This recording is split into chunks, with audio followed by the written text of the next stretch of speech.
സ്നേഹബഹുമാനപ്പെട്ട വൈദികരെ, ബഹുമാനപ്പെട്ട സിസ്റ്റേഴ്സ്, പ്രിയ മാതാപിതാക്കളെ, സഹോദരി സഹോദരങ്ങളെ, ഏറെ പ്രത്യേകമായിട്ട് കട്ടകത്തുടച്ചൻ്റെ നിര്യാണത്തിൽ ദുഃഖിതരായിരിക്കുന്ന പ്രിയപ്പെട്ട കുടുംബാംഗങ്ങളെ, ഒക്ടോബറിൻ്റെ അവസാനത്തെ ആഴ്ചയിൽ പരിശുദ്ധ അമ്മയോടുള്ള അനിതര സാധാരണമായ ഭക്തി പ്രകടിപ്പിക്കുന്ന ഈ കൊന്തമാസത്തിൽ അതോടൊപ്പം തന്നെ മരിച്ചവരുടെ മാസമായ സകല മരിച്ചവരെയും ഓർക്കുന്ന നവംബറിൻ്റെ പടിൽവാതിക്കൽ എത്തി നിൽക്കുന്ന ഈ ദിവസം, ഈ സമയത്ത് പരിശുദ്ധ അമ്മയുടെ നാമധേയത്തിലുള്ള ഈ ദേവാലയത്തിൽ നമ്മുടെ ഏറെ സ്നേഹിക്കുന്ന നമ്മുടെ പ്രിയപ്പെട്ട വർഗീസ് കട്ടകത്തുടച്ചന് അന്ത്യയാത്ര പറയുവാനായിട്ടാണ് ഒരുമിച്ച് കൂടിയിരിക്കുക. തീർത്തും അപ്രതീക്ഷിതമായ ഒരു മരണമായിരുന്നു വർഗീസ് അച്ഛൻ്റെ. മരിക്കാൻ പ്രായമായി എന്നുള്ളത് സത്യമാണെങ്കിലും ആ സമയം തീർച്ചയായിട്ടും നമ്മളാരും പ്രതീക്ഷിക്കാത്തതായിരുന്നു.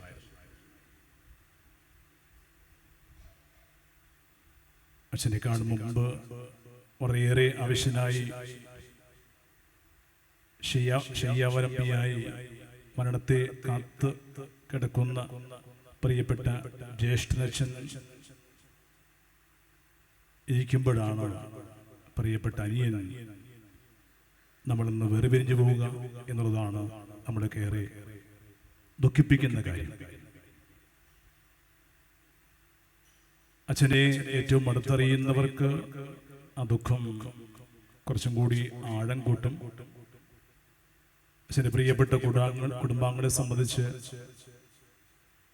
അങ്ങനത്തെ ഒരു സങ്കടം ഉൾക്കൊള്ളാൻ ആവാത്തതുമാണ്. അങ്ങനെ നമ്മൾ ഒരുമിച്ച് കൂടി ഈ ദുഃഖത്തിൽ അച്ഛനെ അനുസ്മരിക്കുമ്പോൾ ഈ മരണത്തിൻ്റെ അർത്ഥങ്ങൾ കണ്ടെത്തി നമ്മളെ തന്നെ ആശ്വസിപ്പിക്കാനായിട്ട് പരിശ്രമിക്കുന്ന ഏറ്റവും മനോഹരമായ തിരുക്കർമ്മത്തിലാണ് നമ്മളിവിടെ ആയിരിക്കുക. ഈ സമയത്ത് പ്രിയപ്പെട്ട വർഗീസ് അച്ഛൻ്റെ നിര്യാണത്തിൽ ദുഃഖിതരായിരിക്കുന്ന എല്ലാവർക്കും ഏറെ പ്രത്യേകമായിട്ട് കുടുംബാംഗങ്ങൾക്ക്, കുടുംബത്തിലെ പ്രിയപ്പെട്ട പോളച്ചൻ ഇവിടെ ഇല്ല, അച്ഛനെയും ഏറെ സ്നേഹത്തോടെ ഓർക്കുന്നു. കുടുംബാംഗമായ ബോണിച്ചനുണ്ട്, മറ്റ് ബന്ധുക്കളായിട്ടുള്ള അച്ഛന്മാരുണ്ട്, ബഹുമാനപ്പെട്ട സിസ്റ്റേഴ്സ് ഉണ്ട്, അച്ഛൻ്റെ ചേട്ടൻ്റെ മകൾ സിസ്റ്റർ ലിസ SIBS ഉണ്ട്. അങ്ങനെ കുടുംബമായിട്ട് ബന്ധപ്പെട്ട വൈദികരും സന്യസ്തരും ഒക്കെയുണ്ട്. അച്ഛൻ്റെ ചേട്ടൻ്റെ 8 മക്കള് ഇവിടെയുണ്ട്, അവരുടെ കുടുംബാംഗങ്ങളുണ്ട്. അവർക്കെല്ലാവർക്കും അതിരൂപത കുടുംബത്തിൻ്റെ പേരിലുള്ള ഏറ്റവും ഹൃദ്യമായ അനുശോചനവും പ്രാർത്ഥനയും നേരുന്നു. ഈ സമയത്ത് ഞങ്ങൾ ഈ കുടുംബത്തിൻ്റെ ദുഃഖത്തിലുണ്ട് എന്ന് ഓർമ്മ തരികയും ചെയ്യാം. പ്രീസ്റ്റ് ഹോമിൻ്റെ ഡയറക്ടർ പോളച്ചൻ എന്തോ അച്ഛനുമായിട്ടൊരടുപ്പം വർഗീസ് പലവട്ടം പറഞ്ഞതുകൊണ്ടാവാം മരിച്ച് അധികം വൈകാതെ എന്നെ വാട്സപ്പിൽ വിളിച്ചു.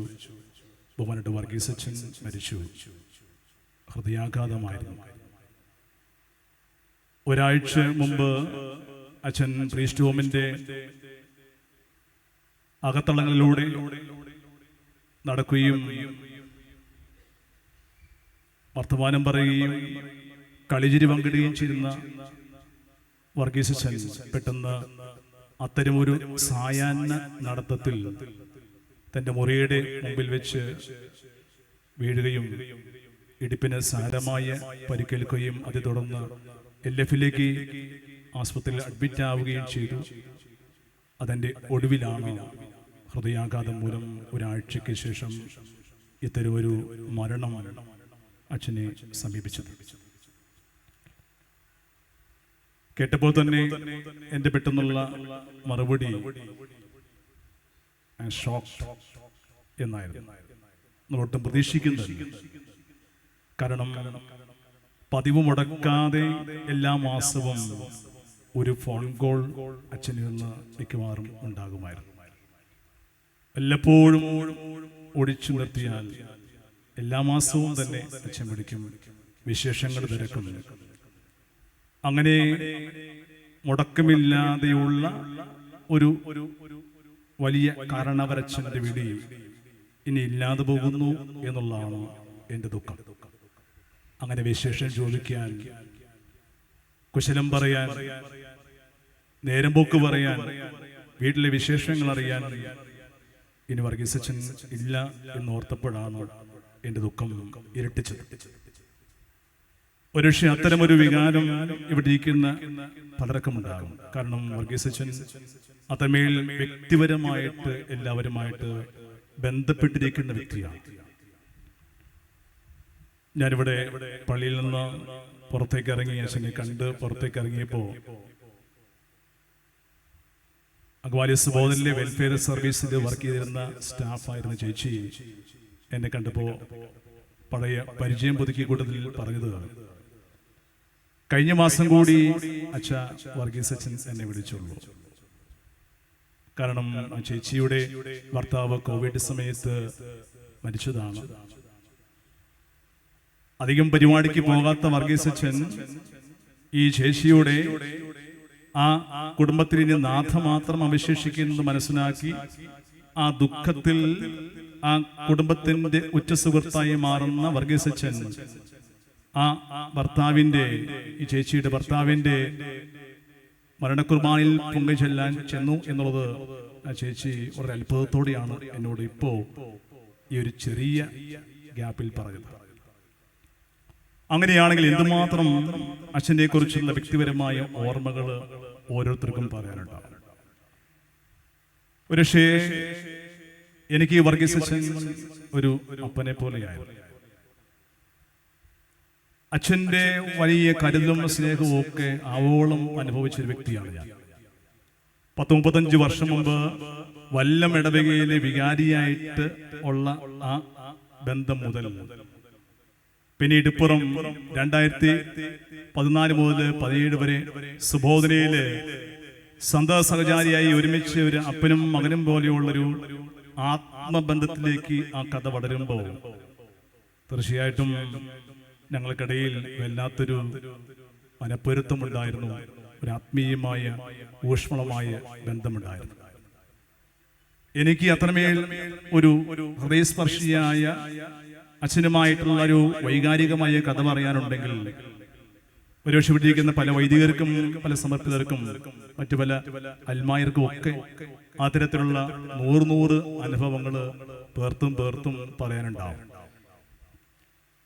അച്ഛനെ കുറിച്ച് എന്ത് പറയണമെന്ന് അച്ഛൻ്റെ ബാച്ചുകാരായ അച്ഛന്മാരോട് ഞാൻ അടുത്തച്ഛനോട് വിളിച്ച് ചോദിച്ചു. ഇപ്പോൾ അച്ഛൻ്റെ ബാച്ചിൽ 4 പേരാണ് അവശേഷിക്കുക. തോട്ടപ്പള്ളിയച്ഛൻ, മൊക്കത്തക്കാടച്ഛൻ, കളപ്പുരകലച്ഛൻ.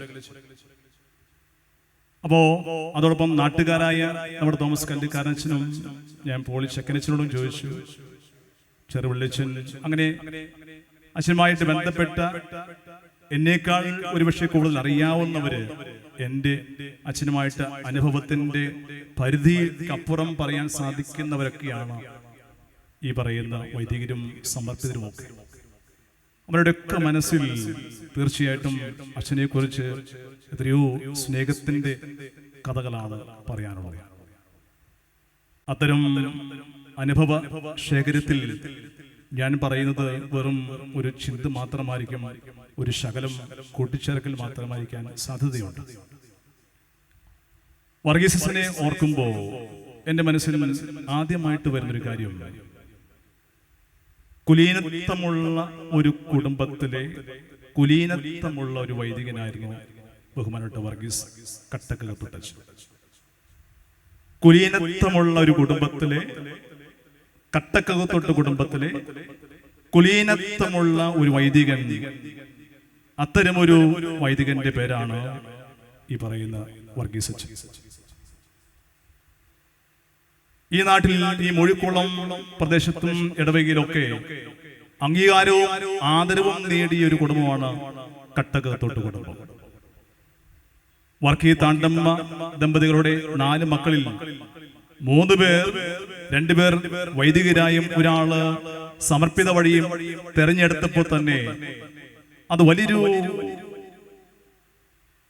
ശുശ്രൂഷ പദവിയിലേക്ക് ദൈവത്തിന്റെ വിളി സ്വീകരിച്ച് ഇറങ്ങിപ്പെടുമ്പോൾ മനുഷ്യരെ സേവിക്കുന്നത്, ശുശ്രൂഷ ചെയ്യുന്നത്, മറ്റുള്ളവർക്ക് വേണ്ടിയിട്ട് തങ്ങളുടെ ജീവിതങ്ങൾ കൊടുക്കുന്നത് അത്രമേൽ വലിയ ഒരു നോബിൾ കോസായിട്ട് ആ കുടുംബത്തിന് തോന്നിയതുകൊണ്ടാകണമല്ലോ തീർച്ചയായിട്ടും ഇവര് 3 പേരും ആ കുടുംബത്തിൽ നിന്ന് ദൈവവേലയ്ക്കായിട്ട് ഇറങ്ങി പുറപ്പെട്ടത്. കട്ടക്കകത്തൊട്ട് കുടുംബത്തിന്റെ ആ തറവാടിന്റെ മൂല്യങ്ങളാണ് ഇവരിലൂടെ പ്രസരിച്ചത്. മൂത്ത മകൻ ഔസേപ്പേട്ടന്റെ മക്കള് 8 പേരും, അവരൊക്കെ അടങ്ങുന്ന കുടുംബം വർഗീസ് അച്ഛനിലൂടെ പോളച്ചനിലേക്കും അതോടൊപ്പം തന്നെ സിസ്റ്റർ റൊമാനെയും പരിചയപ്പെടാനുള്ള വലിയ അവസരങ്ങളുണ്ടായി. സുബോധയിൽ ആയിരുന്ന സമയത്ത് ഈ കുടുംബം എന്തുമാത്രം കരുതലോടെയാണ് വർഗീസ് അച്ഛനെയും പോളച്ചനെയും കരുതിയിരുന്നോർത്ത് ഞാൻ പലപ്പോഴും സന്തോഷിച്ചിട്ടുണ്ട്. വൈദികരെ എങ്ങനെയാണ് ഇത്രയും മഹോന്നതമായൊരു കുടുംബം, ഒരു കുലീന കുടുംബം, എത്രയോ ഇഷ്ടത്തോടെയാണ് ഈ വൈദികരൊക്കെ ശുശ്രൂഷിച്ചത്. മാറി ഈ ഇവരുടെ ബന്ധുക്കളും ഈ ചേട്ടന്റെ മക്കളൊക്കെ വന്ന് എപ്പോഴും അവിടെ വന്നുകൂടിയിരുന്ന ഇവരുടെ സാന്നിധ്യം ആ കുടുംബത്തിന്റെ വലിയ കുലീനത്വം ഉറപ്പാക്കുന്ന, പാറക്കട്ടിപ്പിതാവുമായിട്ടുള്ളൊരു ബന്ധം ഈ കുടുംബത്തിനുണ്ട്. പ്രിയപ്പെട്ട അച്ഛന്റെ അപ്പന്റെ കുടുംബ പേര് വഴിയാണ് ബന്ധം. അഭിമന്യ പാറക്കട്ടിപ്പിതാവ് LP സ്കൂൾ കഴിഞ്ഞ് UP സ്കൂൾ പഠിക്കാനായിട്ട് ഈ മൂഴിക്കുളത്തെ 5, 6, 7 ക്ലാസ്സുകൾ പഠിക്കാനായിട്ട് അതിഥിയായിട്ട് വന്നത് ഈ കട്ടക്കകത്തൊട്ട് കുടുംബത്തിനാണ്. അങ്ങനെ ഈ കുടുംബം അഭിമന്യ അതിരൂപതയുടെ ക്രാന്തദർശിയായിട്ടുള്ള പിതാവായി മാറിയ പാറക്കാട്ടി പിതാവിന് ആതിഥേയത്വം കൊടുത്ത വിശാലമായൊരു തറവാടാണ് ഈ കട്ടക്കത്തോട്ട് തറവാട്. അങ്ങനെ പിതാവിന്റെ കാൽപാദങ്ങള് പതിഞ്ഞ ഒരു മണ്ണും ഒരു തറവാടും ഒക്കെയാണ് ഈ പറയുന്ന വർഗീസ് അച്ഛൻ. അപ്പൊ അങ്ങനെ ഒരു കുലീനത്വമുള്ള, നൊബിലിറ്റിയുള്ള, എല്ലാവരോടും ആദരം കൊടുക്കുന്ന ഒരു മഹത്തരമായ കൾച്ചറുള്ള ഒരു കുടുംബം. ആ കുടുംബത്തിലെ കുലീനത്വമുള്ള ഒരു വൈദികൻ ഇന്ന് അതിരൂപതയ്ക്ക് നഷ്ടപ്പെടുകയാണ്. തീർച്ചയായിട്ടും 83 വയസ്സ് മനുഷ്യർക്ക് വേണ്ടിയിട്ട് തന്റെ ജീവിതം മുഴുവനും, ഏറിയ പങ്ക് മുഴുവനും വ്യയം ചെയ്യുമ്പോ അതൊരു നിസ്സാരപ്പെട്ട കാര്യമല്ല. ഒന്നും തന്റെ ജീവിതത്തിന് വേണ്ടെന്ന് വെച്ച് അതിരൂപതയ്ക്ക് വേണ്ടിയിട്ട് ഇങ്ങനെ കൊടുത്തു തീർത്ത കുലീനനായ ഒരു വ്യക്തിയുടെ ഓർമ്മയുടെ മുമ്പിലാണ് നമ്മളായിരിക്കുക. രണ്ടാമത്തൊരു ചിത്രം നീണ്ട അജപാലന വഴിയിലെ ഒരു നല്ലിടയനായിരുന്നു ബഹുമാനപ്പെട്ട വർഗീസ് അച്ഛൻ. നീണ്ട വർഷങ്ങളുടെ അജപാലന കഥ പറയാനുണ്ട് വർഗീസ് അച്ഛൻ. 15 പള്ളികളിലാണ് അച്ഛനിരുന്നത്. ഒരു പള്ളിയില് സഹവികാരിയായിരുന്നു, ഒരു പള്ളിയില് റെസിഡന്റ് പ്രീസ്റ്റ് ആയിരുന്നു.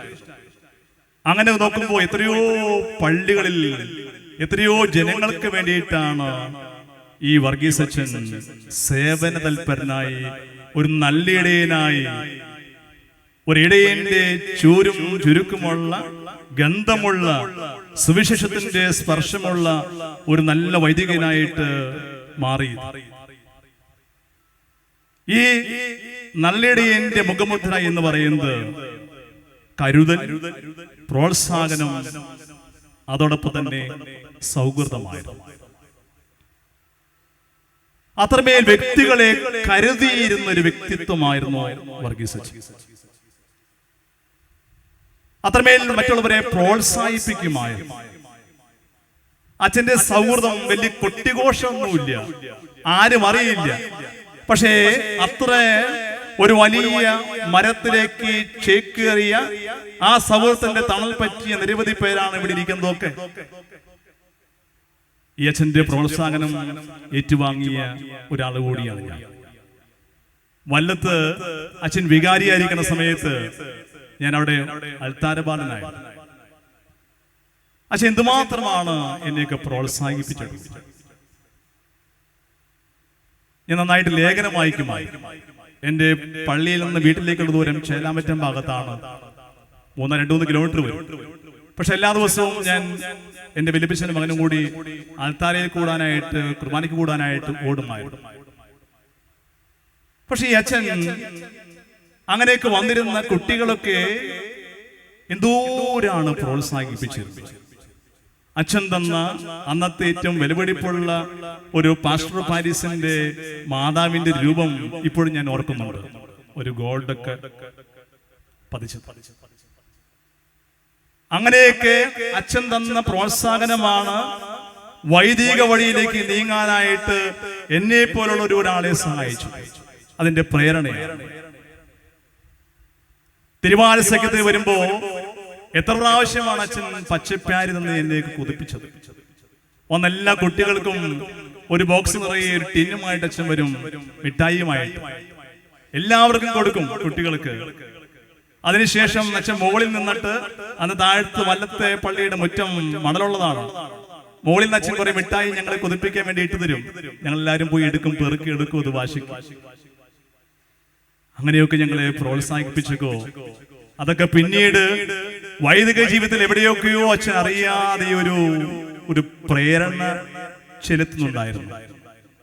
ഇപ്പോ കാരണക്കോടം ഇടവകയില് എന്റെ അൽത്താര കുട്ടികളോട് ഞാൻ അവരൊക്കെ അമ്മാതിരി പ്രോത്സാഹിപ്പിക്കുന്നുണ്ടെങ്കിൽ എനിക്ക് കിട്ടിയ അച്ഛന്റെ പ്രോത്സാഹനമാണ് എന്റെ കൂടിയായിരിക്കുന്ന എന്റെ കുട്ടികളെയും അവർക്ക് വേണ്ടിയിട്ട് നിങ്ങൾ പ്രോത്സാഹനങ്ങൾ ചെയ്യാൻ, അത് പിക്നിക് ആയിട്ട്, മിഠായി ആവട്ടെ, ഗിഫ്റ്റ് ആവട്ടെ, എന്തുമായിട്ടൊക്കെ ചെയ്യാൻ കാരണം അത്രമേൽ പ്രോത്സാഹിപ്പിക്കുകയായിരുന്നു അച്ഛൻ.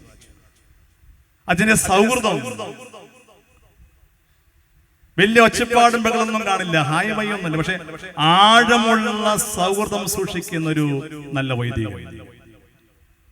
ഞാൻ സുബോധനായിരിക്കുന്ന സമയത്തൊക്കെ അച്ഛൻ സേവനം ചെയ്ത ഇടവുകളെന്നൊക്കെ അവിടെ വരുന്നത് കാണാം. അവർക്കൊക്കെ അച്ഛനോട് വല്ലാത്തൊരു ഉള്ളടുപ്പമാണ്, ഒരു ഒട്ടലുണ്ടായിരുന്നു, ഒരു സ്നേഹത്തിന്റെ സൗഹൃദത്തിന്റെ ഒട്ടലുണ്ടായിരുന്നു. അത് മിക്കവാറും ചെറുപ്പക്കാരുണ്ടായിരുന്നു. എന്നെ അത്ഭുതപ്പെടുത്തിയിട്ടുണ്ട്. ഒരു പ്രായമായ ഒരു വൈദികൻ എങ്ങനെയാണ് ഇത്രയും ചെറുപ്പക്കാരുടെ ഒരു വലയം, ഒരു സൗഹൃദ വലയം സൂക്ഷിച്ചത്?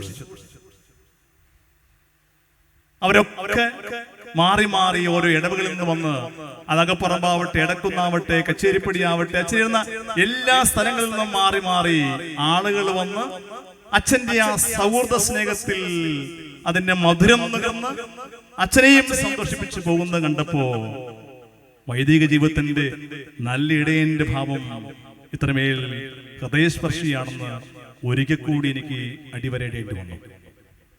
സൗഹൃദം അത്രമേൽ വലുതാണെന്നും അത് സിൻസിയർ ആണെന്നും അച്ഛൻ എന്നോട് പറയാതെ പറഞ്ഞു. അച്ഛന്റെ കരുതൽ, ഒരുപക്ഷെ അച്ഛൻ സ്നേഹത്തിന് കടപ്പാടില്ല എന്നൊക്കെ നമ്മൾ പറയെങ്കിലും വ്യക്തിപരമായിട്ട് ഞാൻ അച്ഛൻ എനിക്ക് വല്ലംപള്ളിയിൽ വികാരിയായിരുന്നപ്പോ എന്നെ പ്രോത്സാഹിപ്പിച്ചതിന്റെ ഒരു കടം തീർക്കലായിരുന്നു. സത്യം പറഞ്ഞാൽ സുബോധയിൽ ഞാൻ ഡയറക്ടറായി അതിന്റെ ആദ്യ നാടുകളിൽ മുന്നോട്ട് പോകുമ്പോ അച്ഛൻ പീച്ചാനിക്കാട് പള്ളിയിൽ നിന്ന് അച്ഛനൊരു അസുഖവുമായിട്ട് LF ഹോസ്പിറ്റലിൽ ആയിരിക്കുമ്പോ അച്ഛനെ സന്ദർശിക്കുമ്പോൾ അച്ഛന്റെ വല്ലായ്മ മനസ്സിലാക്കി ഞാൻ അച്ഛനോട് ചോദിച്ചു. അപ്പൊ അച്ഛൻ പറഞ്ഞു, ഇനി പീച്ചാനിക്കാട് പള്ളിയിൽ തുടരാൻ ബുദ്ധിമുട്ടാണ്. അപ്പൊ ഞാൻ പറഞ്ഞു, അച്ഛൻ ഇങ്ങോട്ട് വാ, എന്റെ കൂടെ വാ, സുബോധയിലേക്ക് വരാൻ പറഞ്ഞപ്പോ, എടോ അത് എനിക്ക് ബുദ്ധിമുട്ടാവില്ലേ എന്ന് എന്നോട് ചോദിച്ചു. എനിക്ക് ബുദ്ധിമുട്ടാവും, എനിക്ക് ഭാരമാകും. ഞാൻ പറഞ്ഞൊന്നും കുഴപ്പമില്ല, സാരമില്ല. ഞാനത് അതിരൂപതയിൽ അറിയിച്ച് പിതാക്കന്മാരോട് പറഞ്ഞാണ് അച്ഛൻ അവിടെ സ്പിരിച്വൽ ഡയറക്ടറായിട്ട് വരുന്നത്. ഒരു സ്നേഹവും കരുതലും വർഗീസ് അച്ഛനിക്ക് തന്നപ്പോ അത് തിരിച്ചു കൊടുക്കണമെന്ന്, അല്ലെ അതൊരു കടം, ഒരു കടപ്പാട് എന്റെ ഉള്ളിൽ സൃഷ്ടിക്കത്തക്ക രീതിയിൽ അച്ഛൻ എവിടെയോ എന്റെ ഉള്ളിൽ വ്യക്തിമുദ്ര പതിപ്പിച്ചിരുന്നു. അതൊരു നല്ല ഇടയൻ നമുക്കിന്ന് നഷ്ടപ്പെടുകയാണ്. ഒരു ശാന്തനായ മനുഷ്യനായിരുന്നു വർഗീസ് അച്ഛൻ. പരിഭവങ്ങളൊന്നുമില്ല, പരാതിയൊന്നുമില്ല, സമൃദ്ധമായൊരു ജീവിതം.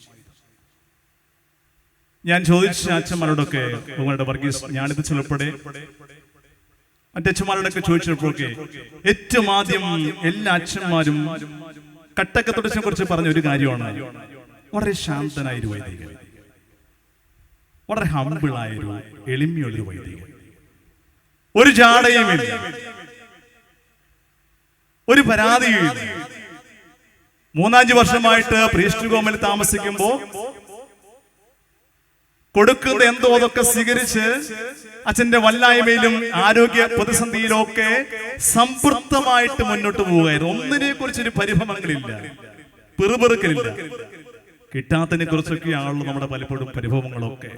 എന്ത് കിട്ടിയാലും തെയ്യാത്തും അല്ലെങ്കിൽ നമുക്കൊക്കെ പലപ്പോഴും സംതൃപ്തി വരാറില്ല. അങ്ങനെയുള്ളൊരു സമയത്ത് സമ്പത്തിയുടെ, പിറുപിറുപ്പില്ലായ്മയുടെ, ശാന്തമായൊരു ജീവിതത്തിന്റെ ഉടമയായിരുന്നു. ആരോടും കാലുഷ്യമില്ല, ആരോടും ദേഷ്യപ്പെടില്ല, ആരോടും പകയില്ല. ശാന്തമായ ഒരു സമുദ്രം കണക്കെ, ആ ഒരു നദി കണക്കെ അച്ഛന്റെ ജീവിതം അങ്ങനെ ഒഴുകി ഇന്ന് ആ ഒഴുക്ക് നിലക്കുകയാണ്. ക്ലാസ് മുറിയില് വ്യക്തതയും കൃത്യതയുമുള്ള ഒരു അധ്യാപകനായിരുന്നു വർഗീസ് അച്ഛൻ. സെമിനാരിയില് നിരവധി വർഷങ്ങൾ അച്ഛന് ഇഷ്ടപ്പെട്ട വിഷയങ്ങളായ പൊളിറ്റിക്കൽ സയൻസും ഹിസ്റ്ററിയും പഠിപ്പിച്ചു. അച്ഛന് നിരവധി ശിഷ്യന്മാരുണ്ട്, വലിയൊരു ശിഷ്യ സമ്പത്തുണ്ട്. അവരുടെ ഉള്ളിൽ താൻ പഠിപ്പിച്ച വിഷയങ്ങളെ കുറിച്ച് കൃത്യമായൊരു ധാരണ കൊടുക്കാനായിട്ട് ഈ ശിഷ്യ സമ്പത്ത് ശിഷ്യന്മാർക്ക് ഏത് സമയത്തും ചോദ്യങ്ങൾ ചോദിക്കാൻ തന്നെ സമീപിക്കാനും അത്രയും വിശാലമായിട്ടുള്ളൊരു ഒരു ഗുരുസ്ഥാനീയൻ, അത് അങ്ങനെയായിരുന്നു പല വൈദികർക്കും ബഹുമാനപ്പെട്ട വർഗീസ് കട്ടക്കത്തൊട്ടച്ഛൻ. ഒരു നല്ല അധ്യാപകന്റെ ചിത്രമാണ് അവരുടെയൊക്കെ മനസ്സിലുള്ളത്. ആഴമുള്ളൊരു ആത്മീയത, ചിട്ടയായൊരു ജീവിതം, അതോടൊപ്പം ചില കാഴ്ചപ്പാടുകളിൽ അത്രമേൽ ധൈര്യം നിറഞ്ഞ ഉറപ്പുള്ള ഇടപെടലുകൾ. അതിരൂപതയെന്ന അമ്മയോട്, ആ പൊതുവികാരത്തോട് അത്രമേൽ ഉള്ളടുപ്പം അച്ഛനുണ്ടായിരുന്നു. അതിരൂപതയുടെ ബുദ്ധിമുട്ടേറിയ സാഹചര്യത്തിൽ ഹൃദയം നൊന്ത ഒരു വൈദികനായിരുന്നു വർഗീസ് അച്ഛൻ. അതിരൂപതയ്ക്ക് ഒപ്പം നിന്ന് അതിരൂപതയെന്ന അമ്മ മുറിവേറ്റപ്പോ എല്ലാ സമയവും ഈ വിശേഷങ്ങൾ ചോദിച്ച് മനസ്സിലാക്കി ഈ പ്രശ്നങ്ങൾക്ക് എപ്പോ പരിഹാരം കാണും. അങ്ങനെ മുറിവേൽപ്പിക്കപ്പെട്ടപ്പോഴൊക്കെ മുറിവേറ്റൊരു വൈദികനാണ്. അതിരൂപതയെന്ന അമ്മയ്ക്ക് ക്ഷതം സംഭവിച്ചപ്പോ, മുറിവേൽപ്പിക്കപ്പെട്ടപ്പോ നൊന്തുപടഞ്ഞ ഒരു വൈദികൻ കൂടിയായിരുന്നു വർഗീസ് അച്ഛൻ. കയ്യിൽ നടക്കുമ്പോഴൊക്കെ ഒരു കൊന്തയുണ്ടായിരുന്നു. സുബോധനയോടെ ചെറിയ വടിയിൽ അച്ഛൻ നടക്കുമ്പോ അത് കൃത്യമാണ്, ഇത്ര സമയമാകുമ്പോ അച്ഛൻ അവിടെ ഉണ്ടാവും. ഒരുപക്ഷെ പ്രീസ്റ്റ് ഹോമിലും അങ്ങനെയായിരുന്നു കാണും. അച്ഛന്റെ ഒരു കൃത്യമായൊരു ചിട്ടയായൊരു ജീവിതമാണ്. അത്യാവശ്യം ചിട്ടയുള്ള മനുഷ്യനാണ് ഞാൻ, പക്ഷേ അതിനപ്പുറമുള്ള ഒരു ചിട്ടയായ ജീവിതം കണ്ട് ഭയന്നു പോയൊരു മനുഷ്യനാണ് ഞാൻ. കൃത്യസമയത്ത് അച്ഛൻ കൃത്യമായ കാര്യങ്ങൾ ചെയ്യും. അച്ഛന്റെ ടേബിൾ വളരെ കൃത്യമാണ്. കൃത്യതയും വ്യക്തതയും നിലപാടിൽ കാർക്കശ്യവും ആഴമുള്ള ബോധ്യങ്ങളും ആത്മീയതയും പരിശുദ്ധമ്മയെ കൂട്ടുപിടിച്ചുള്ളൊരു ജീവിതമായിരുന്നു അച്ഛൻ്റെ. അത്തരമൊരു തീർത്ഥാടനം ഈ ഭൂമിയിൽ അവസാനിച്ച് നമ്മളിൽ നിന്ന് യാത്രയാകുമ്പോൾ തീർച്ചയായിട്ടും നമ്മുടെ ഹൃദയത്തിൽ അച്ഛനുമായിട്ടുള്ള വ്യക്തിബന്ധത്തിന്റെ ആഴമനുസരിച്ച് ദുഃഖത്തിന്റെ കനല് കൂടും, സംശയമില്ല. അച്ഛന്റെ മനസ്സിൽ അച്ഛനെ കുറിച്ച് ഇത്രമേൽ എൻ്റെ മനസ്സിലുണ്ടെങ്കിൽ നിങ്ങൾക്കും അതുപോലുള്ള സംഭവങ്ങളും അനുഭവങ്ങളും ചിന്തകളും സാഹചര്യങ്ങളൊക്കെ ഓർത്തെടുക്കാനായിട്ട് ഉണ്ടാവും. സുവിശേഷം നമ്മൾ വായിച്ചു കേട്ടല്ലോ, ഈ ഭൂമിയിലേക്ക് ചില താലന്തുകളുമായിട്ട് നമ്മെ വിടുമ്പോൾ ഈ താലന്തുകൾ എങ്ങനെ നമ്മൾ ഉപയോഗിച്ചു എന്നതിൻ്റെ കണക്ക് കൊടുക്കലാണ് ഓരോ മരണത്തിലും സംഭവിക്കുക. നമ്മുടെ ജീവിതവും ഇങ്ങനൊരു ഒരു കണക്ക് കൊടുക്കേണ്ടി വരും എന്നുള്ള ഓർമ്മപ്പെടുത്തൽ കൂടി അച്ഛൻ തരുന്നുണ്ട്. അച്ഛന് തമ്പുരാൻ കൊടുത്ത കഴിവുകൾ, താലന്തുകൾ, അത് യഥാവിധി വിനിയോഗിച്ച് ഇതിന്റെ പൂർണ്ണതയിൽ ചിലവഴിച്ച് ഏറ്റവും സമ്പന്നമായ മാതൃകപരമായ ഒരു ഇടയന്റെ ജീവിതം നയിച്ച് 83 വയസ്സിൽ ഈ ഭൂമിയിൽ നിന്ന് വിടവാങ്ങുമ്പോൾ ആ നല്ല ഇടയൻ നമ്മുടെ മനസ്സിൽ നല്ല ഓർമ്മകളും നല്ല ചിത്രങ്ങളും സമ്മാനിക്കുന്നുണ്ട്. അച്ഛന് വേണ്ടി നമുക്ക് പ്രാർത്ഥിക്കാം, ആത്മശാന്തി നേരാം. കുടുംബത്തിന്റെ ദുഃഖത്തിൽ അധികൃത കുടുംബം ഒന്നടങ്കം പങ്കുചേരുന്നു, പ്രാർത്ഥിക്കുകയും ചെയ്യുന്നു. ഉത്ഥാനമാണല്ലോ നമ്മുടെ എല്ലാവരുടെയും പ്രതീക്ഷ. ഒരിക്കൽ നമ്മൾ കണ്ടുമുട്ടും എന്നുള്ള ആ വിശ്വാസത്തിന്റെ പ്രതീക്ഷയോടെ നമുക്ക് ഈ വിശുദ്ധ ബലി തുടരാം. പിതാവിന്റെയും പുത്രന്റെയും പരിശുദ്ധാത്മാവിന്റെ നാമത്തിൽ ആമേൻ.